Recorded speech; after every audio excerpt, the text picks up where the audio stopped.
제39장.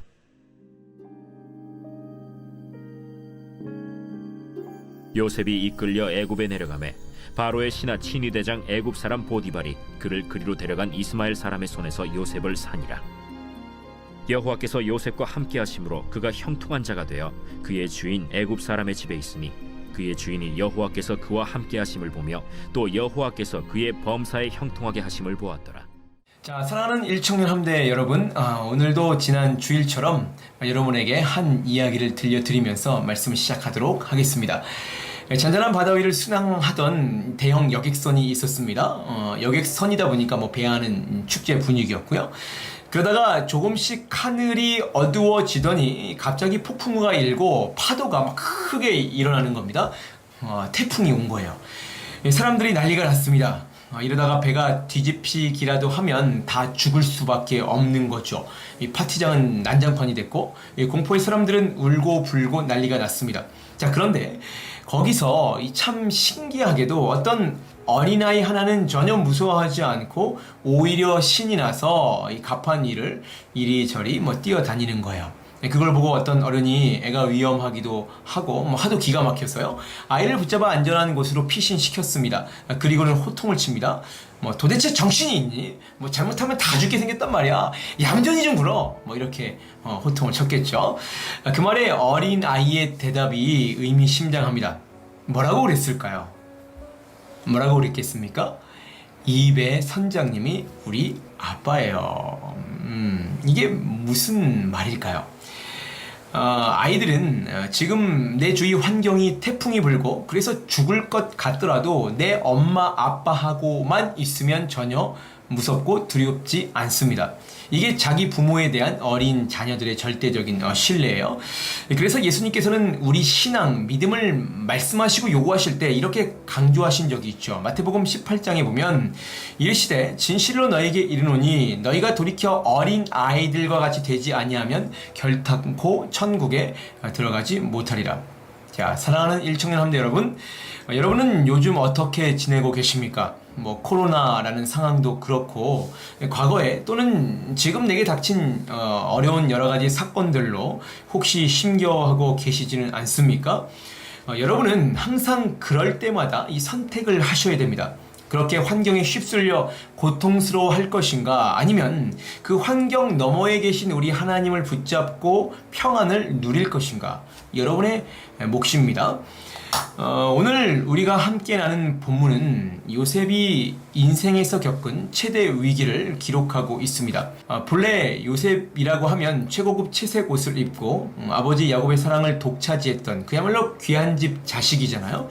그런데 어느 날 그런 요셉이 형들에게 배신을 당했고 상인들에게 팔려버리고 이어서 너무나도 낯설은 애굽 땅까지 흘러 들어가서 바로의 신하에게 다시 팔려버리는 참으로 비참한 인생으로 전락해버립니다. 마치 막장 드라마에서나 볼 법한 처참한 삶이죠. 그런데 여기에 더해서 오늘 본문 쭉 아래를 보시면 20절에 결국 어디까지 갑니까? 이에 요셉의 주인이 그를 잡아 옥에 가두니 그 옥은 왕의 죄수를 가두는 곳이었더라. 기어이 감옥에까지 갇혀버립니다. 그래서 언제 죽을지 모르는 신세가 돼버리는 거죠. 보통 사람이라면 결코 상상할 수도 없는 인생의 고난이 계속해서 폭풍처럼 몰려옵니다. 이게 오늘 요셉에게 주어진 상황, 그에게 주어진 주위 환경이라는 겁니다. 사랑하는 일청년 함대 여러분, 여러분은 마치 오늘 요셉과 같은 아픈 고난을 경험해 보신 적이 있으십니까? 내가 겪은 어려움 중에서 가장 절망적이었던 순간들 한번 떠올려 보십시오. 지금 그런 분들도 계실 테고, 며칠 전에 아니면 몇 달 전에, 몇 년 전에 우리 모두는 정말로 다시는 상상하기도 싫은 이 절망의 순간을 누구나 한 번쯤은 겪었고 지금 겪고 있고 그리고 앞으로 겪을 수 있습니다. 그게 악성 종양으로 퍼진 건강의 문제일 수도 있어요. 아니면 부모님과의 심각한 갈등일 수도 있고요. 아니면 아무리 애를 써도 잘 되지 않는 진학이나 취업의 문제일 수도 있습니다. 우리는 매일 매 순간마다 잊을만 하면 다시 찾아오는 고난과 고통 속에서 끊임없이 투쟁하면서 우리의 삶을 살아가는 거죠. 그리고 그럴 때마다 내가 느끼는 감정은 그럴 때마다요. 나는 망했다.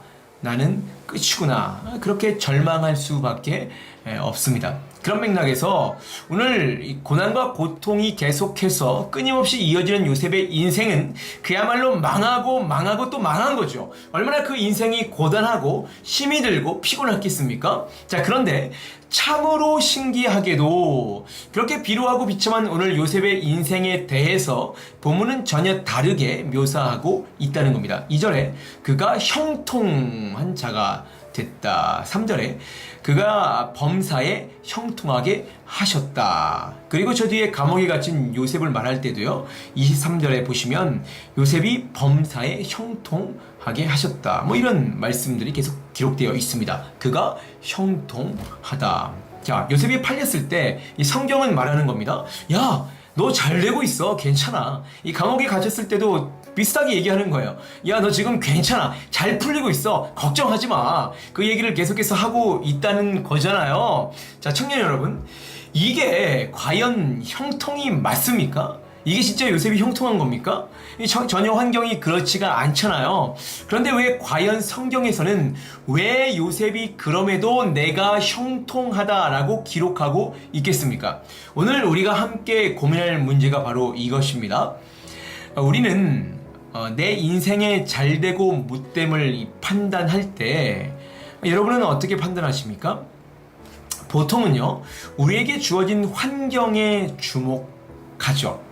특별히 자본주의 시대에 우리가 사는 이 시대에 잘 된다는 것은 남들보다 건강하게 좋은 집에서 좋은 학교와 직장 가지고 잘 먹고 잘 자고 잘 사는 것. 그러니까 돈과 권력과 명예의 정도에 따라서 우리의 형통의 여부를 판단하는 거죠. 자본의 축적에 따라 사람들의 계급이 분리되는 아주 잔혹한 시대에 우리가 살고 있습니다. 함대 지체 중에 이 대다수가 대학생들일 텐데요. 물론 너무 일반화해서 미안하지만 보통 이 친구들의 형통의 여부는 자기가 다니는 대학의 이름이 뭐냐는 데서 보통 왔다 갔다 합니다. 왜냐하면 좋은 대학 간판이 더 많은 자본과 명예를 내게 가져다 줄 확률이 높기 때문이죠. 그리고 이게 조금 더 나이가 들면 이 취업의 문제로 넘어가는 거예요. 자, 요즘 청년들은 좋은 직장에 취직 못하면 뭐 일반적인 생각들이 그렇잖아요. 장가를 잘 못 갑니다. 시집을 잘 못 갑니다. 왜냐면 좋은 직장이 마찬가지로 돈을 좀 더 많이 벌어다 주고요. 그래서 결국 집을 그래도 어떻게든 살 수 있는 집을 마련할 수 있게 해주는데 직장이 그렇게 썩 돈을 많이 주지 않는다면요. 그게 쉽지 않기 때문입니다. 여기서 이제 조금 더 나이가 들어 자녀를 가진 부모가 여러분이 언젠가 또 되시겠죠? 그러면 사실 상황만 다르지 사실 똑같습니다. 젊었을 적 내가 몸부림치며 겪은 마치 자본에 의한 계급 투쟁의 역사가 그대로 들려서 자식들에게 덮어 씌워지는 거죠. 네 자식 내 자식이 어느 학교 갔는지 어디에 취업했는지에 따라서 부모 인생의 형통이 왔다 갔다 하는 처참한 지경까지 대다수의 사람들이 그렇게 인생을 살아요. 그러니까 계속해서 너 얼마 가졌니? 너 어느 대학 나왔니? 이런 것 가지고 끊임없이 나와 남을 비교하고 판단하는 거죠. 이러니 얼마나 그 인생이 힘이 들고 피곤하고 비참하겠습니까? 자, 그런데 우리 속담에 부자가 3대를 못 간다라는 말이 있습니다. 이 선조들의 지혜죠. 그렇게 사람의 힘으로 얻어낸 재물 같은 것들을 계속해서 손에 틀어쥐고 건강하게 젊음을 유지하며 평생 뛰어다니며 사는 사람들 보셨습니까? 우리 인생이 절대로 그렇지가 않습니다. 우리 인생은 마치 이 좌우를 오가는 이 추와 같습니다. 한번 이쪽으로 가요. 잘 됐다. 대학 잘 나름대로 본인이 원하는 대학을요 잘 갔나 보죠. 그래서 평안합니다. 그런데 이쪽으로 왔으면 반드시 이쪽으로 추가 가게 되어 있습니다. 이번에는 취업이 안 되는 거예요. 취업이 안 돼서 너무나 힘이 들고 고난과 고통의 절망의 인생을 삽니다. 그래서 죽겠죠. 그런데 이렇게 고난이 있으면 다시 반드시 어디로 갑니까? 이쪽으로 조금씩 추가 옮겨갑니다. 그렇게 취업 때문에 고생하다가 생각지도 못하게 너무나 마음 좋은 따뜻한 신랑감, 신부감을 만나서 뭐 결혼을 하게 됐다. 그래서 지금 만사 형통하다, 그래서 기도할 게 없어요 하는 분들은 긴장하셔야 됩니다. 언제 이쪽에 있다가 이쪽으로 갈지 모르는 일이에요. 그래서 우리가 절대 교만할 수 없어요. 이게 우리의 인생 아닙니까? 그렇게 살다가 결국 우리 모두는 하나님이 부르시면 바로 그 순간 가는 거예요. 모두가 반드시 꼭 기억하십시오. 반드시 빈손으로 죽어 심판대 앞에 서게 되어 있습니다. 그래서 이 전도서에 이렇게 기록하고 있는 거죠. 전도자가 이르되 헛되고 헛되며 헛되고 헛되니 모든 것이 헛되도다. 우리가 가지고 있는 것들 사실 한순간이면 지나갈 헛된 것들이라는 거죠. 자, 그렇다면 우리가 가진 재물이나 권력 같은 것들로 내 짧은 인생의 형통을 판단하는 것은, 내가 조금 더 가졌다고 좋아하는 것은, 그것으로 충만해하는 것은 굉장히 어리석은 일이죠. 그런데도 우리는 기껏해야 100년도 안 되는 짧은 인생에서 그걸 서로 조금 더 가지려고 그렇게 박터지게 싸우고 남을 짓밟고 올라가는 거죠. 삶 자체가 지옥이에요. 그게 우리 보통 사람들의 일반적인 생각이고 세상의 가치입니다. 그래서 그런 지극히 세상적인 관점에서 보면 오늘 요셉의 삶은 형통한 게 아니라 비참하고 절망적인 게 맞습니다. 가진 게 아무것도 없지 않습니까? 자, 그런데 이게 영원한 하나님의 관점에서 보면 완전히 뒤집혀버립니다. 그것이 우리와 하나님의 극단적인 관점의 차이죠. 요셉은 본문에서 인생의 가장 절망적인 순간을 계속해서 경험합니다. 1절에 보시면 요셉이 이끌려 애굽에 내려갔죠. 그리고 바로의 신하 친위대장 애굽 사람 보디발이 그를 그리로 데려간 이스마엘 사람의 손에서 요셉을 샀다. 애굽, 바로의 신하, 애굽 사람 보디발, 이스마엘 사람, 이런 단어들은 요셉에게 주어진 지극히 고통스럽고 절망스러운 현실을 대변하고 있습니다.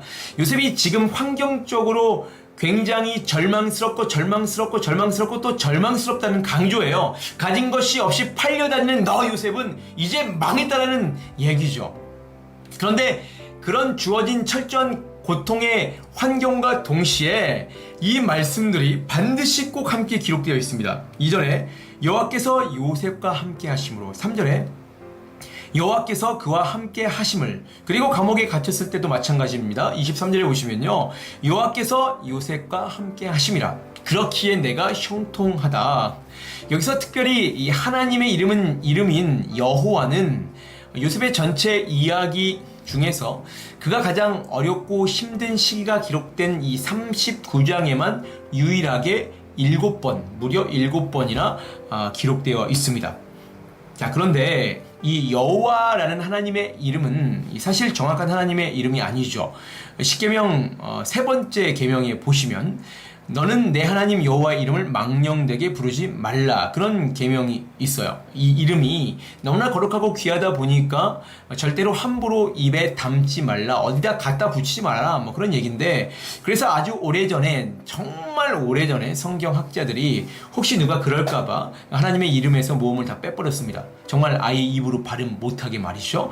그래서 오늘 여호와라는 이 하나님의 이름은 사실 우리가 도무지 발음할 수 없으니까 이렇게 부르기로 하자, 그런 합의하에 임으로 부르는 거예요. 하나님 그 이름 자체가 너무 우리 생각보다 그 이름을 부르는 것, 기록하는 그 자체가 너무 중요하고 거룩하고 귀해서 함부로 못한다는 얘기죠. 그런데 그 상상할 수도 없이 거룩하고 귀한 하나님의 이름 여호와가 요셉이 가장 어려울 때 너와 함께 하신다, 7번이나 계속 그 엄청난 이름이 거론되면서까지 여호와가 함께 하셨다는 것을 계속해서 강조하고 있습니다. 그랬더니 뭐예요? 바로 여호와가 함께 했더니 하나님이 함께 하심 그 자체가 너에게 형통함을 준다는 얘기예요. 이게 무슨 뜻입니까?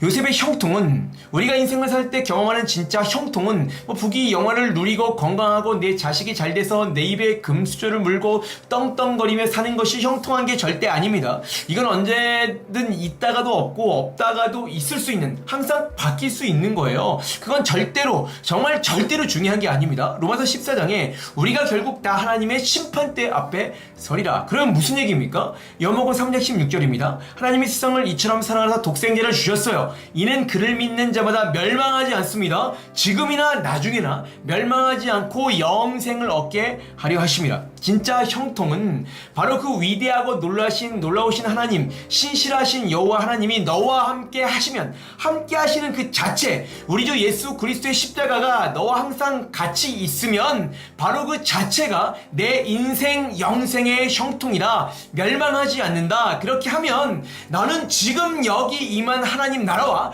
앞으로 임할 하나님 나라에서 항상 참 평안과 자유를 경험할 수 있다. 오늘 본문과 이 39장 전체를 통해서 성경은 우리에게 강력하게 선포하고 있는 겁니다. 시편 23편에 여호와는 나의 목자세요.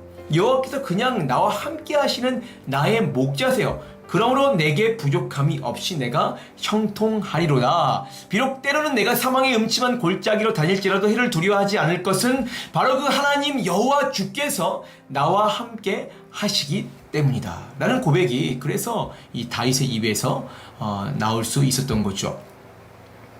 갈수록 이 사단 권세는 하나님이 아닌 그 예수가 아닌 이 세상의 가치가 내 형통을 주관한다.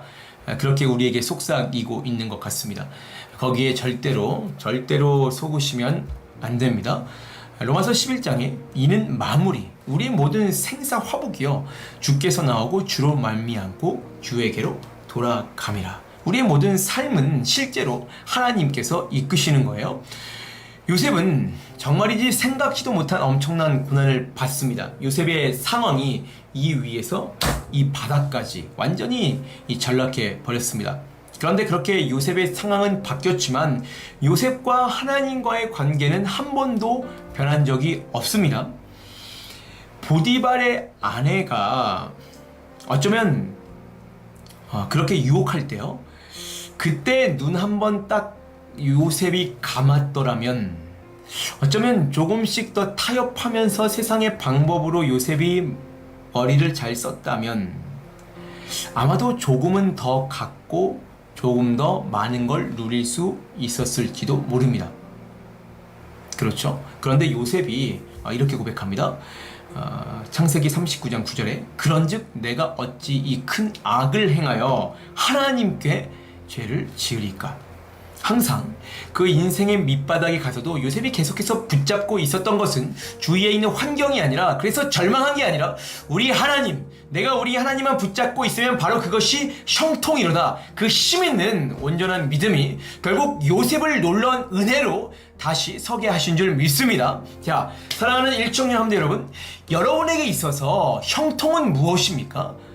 어떤 상황에 처해 있을 때 여러분은 스스로 내가 잘 되고 있구나, 내가 잘 살고 있구나, 그렇게 생각을 하십니까? 바로 우리 주 예수 그리스도 그 자체, 여호와 하나님과 함께 있는 것, 그를 전심으로 믿는 것, 바로 그 자체의 과정, 하나님과 동행하는 삶의 예배의 모든 순간 그 자체가 우리의 참 형통인 줄 믿으시기 바랍니다. 그렇기 때문에 오늘 바로 그 하나님, 요셉이 인생의 고난에서 강하게 붙잡았던 하나님을 간절히 구하고 찾고 매 순간 두드리십시오. 그랬을 때에 내게 성령이 임하고 우리는 하나님과 날마다 동행할 수 있습니다. 그랬을 때에 진실로 내 인생에도 내가 내 상식으로는 결코 생각지 못했던 놀라운 형통의 복이 오늘 이 시간 저와 여러분 위에 임할 줄 믿습니다. 오늘도 우리 일청년 함대 여러분, 삶의 모든 현장에서 예외대로 화이팅입니다.